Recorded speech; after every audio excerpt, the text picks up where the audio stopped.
donc le cours suivant, à 8 h du matin, je commence à parler, puis on entend frapper à la porte. Donc je dis entrez.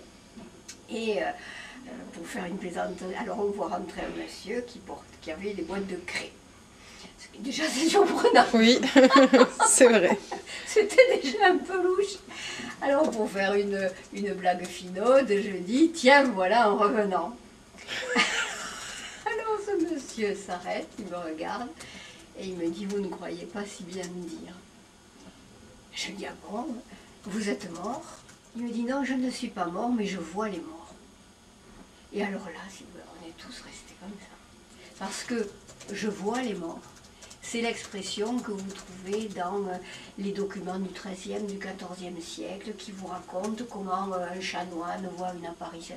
Il a un don, il voit les morts. Alors, on est tous restés. Je lui ai dit, écoutez, asseyez-vous et racontez-nous ça.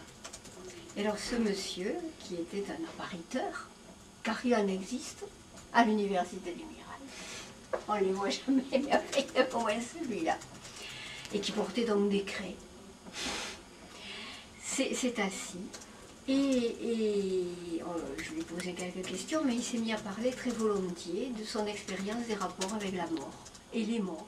On est restés tous. Alors là, je peux vous dire, tous les étudiants s'en souviennent, moi aussi. Ça a été, mais l'heure entière, on a écouté cet homme qui était arrivé comme ça et qui nous disait, avec ses mots, ses paroles, cette expérience qui recoupait toute cette synthèse qu'on avait fait de l'anthropologie, ou à peu près de l'anthropologie de la mort. Là, ça a été, bon, c'est arrivé qu'une fois. Vous avez eu l'explication des craies un jour ou pas? Jamais. Ah ben oui, ce monsieur s'appelait José. Il était effectivement, c'était un factotum, je ne sais pas comment on les appelle. Il portait les craies dans les salles à une époque où sans doute pour la maison de la recherche il devait y avoir des stylomarqueurs plutôt. Enfin, j'ai cette image de craie. Il devait y avoir les deux types de tableaux. Et ceci dit, il était lui-même un peu particulier parce que il était assez connu sur le campus, mais moi je ne le connaissais pas, je ne savais pas. C'était un particulier, il écrivait des poèmes, bon, enfin, c'était une personnalité un peu hors du commun, mais nous on a fait sa connaissance comme ça. Voilà, alors ça je dois dire, c'est quand même un souvenir. La tute de Don José. Don José qui était le gardien de la fac, je n'ai jamais vraiment su son nom. Il était gardien à l'entrée de la fac, et quand on avait les manifs, quand ça commençait à devenir un peu chaud, le pouvoir, toujours répressif, hein, et toujours fasciste, bien évidemment, comme il se doit, nous envoyait des gendarmes. Et Don José veillait scrupuleusement, c'était l'époque où les forces de loi, à ce niveau-là, respectaient encore un petit peu la loi, et il ne rentrait dans l'université que sur réquisition écrite du procureur.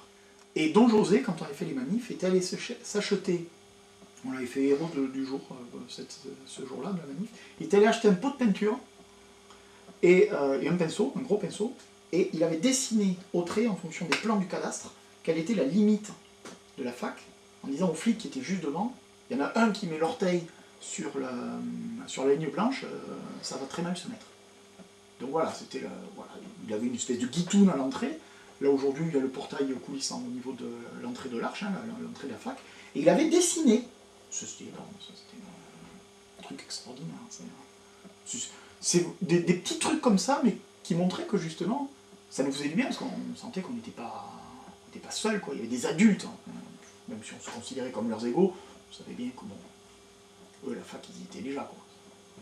Mais il y avait des adultes qui comprenaient ce qu'on faisait, qui trouvaient qu'on avait raison. Important, ça aussi. Important. Voilà, c'est des bribes, hein, c'est vraiment des... Mais ça fait du bien, ouais, parce que voilà, la qualité de Don José, je la revois encore, cette espèce de petit truc. Quand ils l'ont foutu en l'air, il a dû partir à la retraite, je pense, quand ils l'ont foutu en l'air, ouais, ça nous avait fait un peu... C'était bien, quoi, c'était rassurant, ce truc-là.